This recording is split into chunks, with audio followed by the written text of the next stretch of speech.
صبح کو قرآن پڑھا کرو، کیونکہ صبح کے وقت قرآن کا پڑھنا فرشتوں کی حاضری کا موقع ہوتا ہے، اور بعض حصہ شب میں بیدار ہوا کرو اور تہجد کی نماز پڑھا کرو۔ یہ شب خیزی تمہارے لیے ایک اضافی عمل ہے۔ امید ہے کہ اللہ تم کو مقام محمود پر فائز فرمائے۔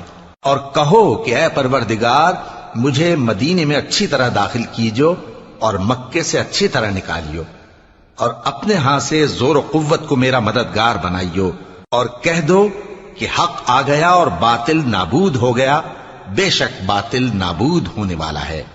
اور ہم قرآن میں وہ چیز نازل کرتے ہیں جو مومنوں کے لیے شفا اور رحمت ہے، اور ظالموں کے حق میں تو اس سے نقصان ہی بڑھتا ہے۔